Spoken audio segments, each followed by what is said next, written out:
Yo, what up, Quiz June? So ay may bayar na naman tayo from Imus, dadari ng Gentry para po ninyo ating broom.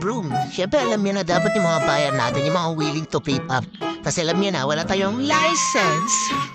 So ayun, bago ko pakita yung motor sa inyo, intro muna tayo, let's go!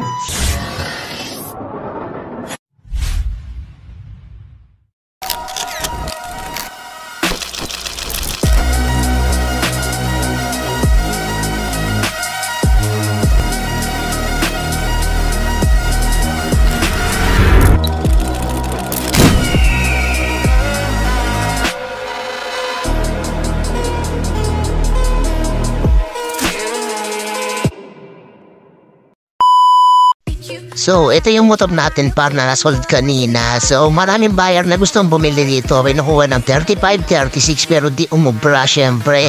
Di naman natin nirarush pag di naman nabili. Syempre, nakagamit naman natin service sa work. Pero okay lang par. Kita mo naman kung gaano kagwapo yan, boy.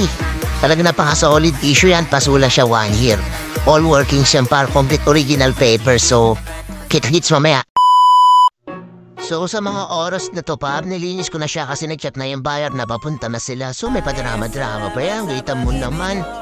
Siyempre nakakalungkot lang kasi iba na may-ari sa kanya. Sana alagaan din siya tulad na pag-aalaga ko sa kanya. Kahit tanungin mo sa amin para yung mga taga sa amin, never nilang nakitang madumi yung motor ko. Ganun ako para kaalaga sa motor. Kaya siyempre mamimiss ko talaga si Bumblebee. Pang! Sana ingatan ka rin kung sino man mahawak sa'yo. Gabayan mo sila at garihan mo lang palagi. Mamimiss kita, Bumblebee. Salamat dahil nakapasok na naman sa savings. So ayun, ready ko na at pupuntahan ko na yung buyer. So let's go. Gago! Sa mga oras at dumating na ako, syempre. Almost 1 hour din sila nagantay na kaya bossing. Pero okay lang naman, solid yung pag-aantay nila. Kasi solid yung motor. If ever na makuha nila to, di sila magsisisi syempre. All stock. Stock is good. Pang-service lang talaga smooth manakbo at kasama ni bossing yung kanyang partner. Syempre kailangan nila ng service kasi kailangan nila sa work nila. So all working siya, lahat ng ilaw. Yung ilaw ko tricolor, yellowish, white, saka yellow.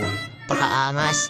Dahil lahat, issue na talaga pa. So, connect din nila yung gas. Sabi ko, red yan para maganda yung sunog. At syempre, mas okay ng honest. Kaya, let's go! So, syempre, sabi ko, check natin yung mga dapat i-check yo. Syempre, honest naman tayo. Sabi ko, dito muna tayo sa chassis number. Kung yan ba talaga naka-indicate dyan sa siya niya. So, check namin yung engine number para wala silang masabi. Syempre, honest naman tayo sa mga buyer natin. Syempre, para wala silang masabi sa atin, di ba? Doon na tayo sa tapat. Siyempre, check ulit na yung motor, yung mga papail after nito. Nagbilang na ng pera si bossing. Matik na. Cash out, Chris June. Nag-picture na kami. Dito mo yan, par. Apang-apogi ko, siyempre. Gago! So, ayun, pauwi na sila. Ride safe, mga bossing. Ingat kayo. Salamat sa tiwala. Peace, Anna.